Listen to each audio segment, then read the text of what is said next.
একটি খবর মনে হতে পারে এটি একটি ছোট ঘটনা, কিন্তু এর অনেক গুরুত্ব আছে এবং এর অনেক গভীরতা আছে।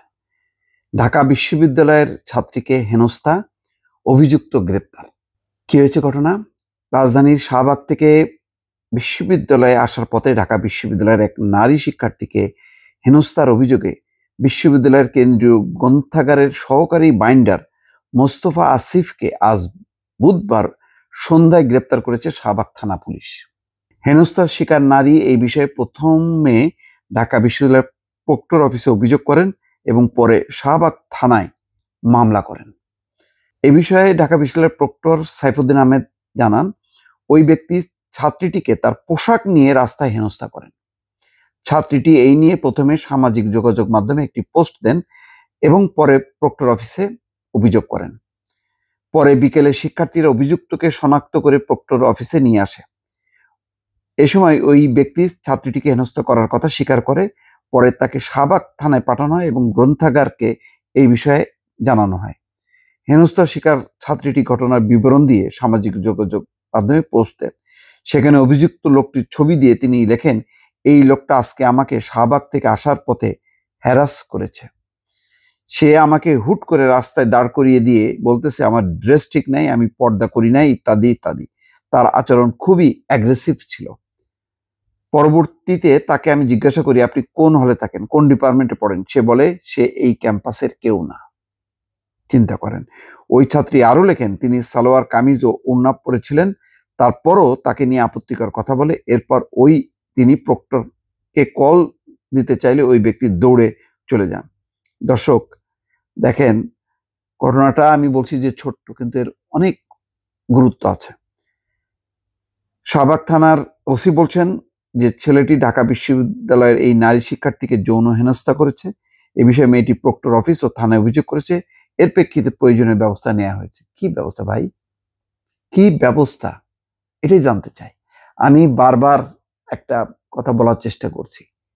কিছু মব চলতেছে, কিছু ব্যক্তি আইন হাতে তুলে নিচ্ছে। এখন এর বিপরীতে কি করবেন? আইন অনুযায়ী ব্যবস্থা, তুলু তুলু করে গ্রেপ্তার করবেন, তারপরে আদালতে সমর্পণ করবেন, আদালত থেকে জামিন নিয়ে বেরোবে, নাকি আদালত জামিন বাতিল করে তাকে কারাগারে পাঠাবেন? হবে না এগুলি। এটা একটা ইমার্জেন্সি পিরিয়ড, এটা মাথায় রাখার দরকার। একটা সরকার চলে গেছে, 15 বছরের একটা জালিম সরকার চলে গেছে। এর ফলে একটা তছনছ অবস্থা, লোকজন সুযোগ নিচ্ছে। তখন এটাকে প্রতিষ্ঠা করার জন্য যে না, সরকার গেলেও সরকার আছে এবং একটা কঠিন সরকার আছে, যে সরকারের পিছনে জনগণের সমর্থন আছে। তো জনগণের সমর্থন নিয়ে কি করতে হবে? দৃষ্টান্তমূলক শাস্তি তাৎক্ষণিকভাবে দিতে হবে, স্পট। দর্শক, আমি কতবার বলবো যে এই বাংলাদেশে 111-এর সময় রাস্তায় ছেলেবেলে ধরে চুল কাটছে না, থরথর করে কাঁপছে। আগে র্যাব দেখে, র্যাবের পোশাক পরা দেখলে কাঁপতো, আর এখন সেনাবাহিনীর পোশাক দেখলেও কাঁপে না। কেন? কোনো অ্যাকশন নেই, তুলু তুলু করতেছে সব। কিসের আইনের শাসন, কিসের মানবাধিকার? আরে ভাই, যারা আইন হাতে তুলে নিচ্ছে, অন্য মানুষকে জন্য যারা থ্রেট হয়ে যাচ্ছে, অসভ্যতা করতেছে যারা, তাদের সঙ্গে কিসের মানবাধিকার? মানবাধিকার আচরণ তো করবেন আমার সঙ্গে। আমি ভিন্ন মত পোষণ করি, কথা বলি, এই তো, আমি তো কাউকে আঘাত করি না। আমি কিছু কন্ট্রিবিউট করতে চাই সোসাইটিকে।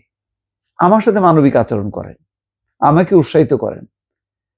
কিন্তু ওই যে যারা থ্রেট হয়ে উঠছে, সরকার কি চিন্তা করে?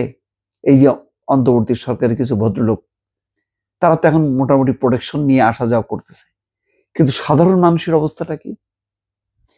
এই মেয়ে হ্যারাস হয়েছে, কালকে আর এক মেয়ে হবে, অনেক খবর গণমাধ্যমে আসবে না, মানুষ সংকুচিত হয়ে যাচ্ছে।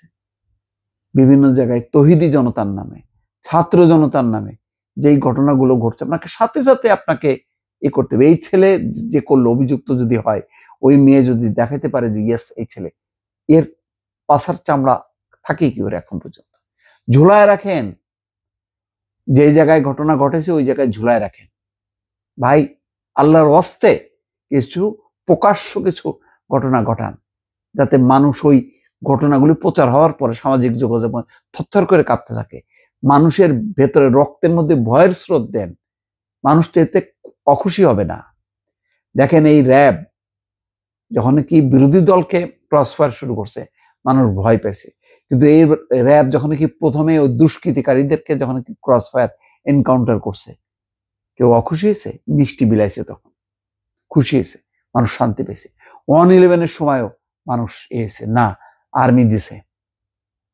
এখানেও দেখলাম যে প্রথম সেনাবাহিনী বেশ কিছু পিঠে দগদগে ঘা দেখলাম, লাঠির বাড়ি দেখলাম। কই লাঠিগুলি কোথায়?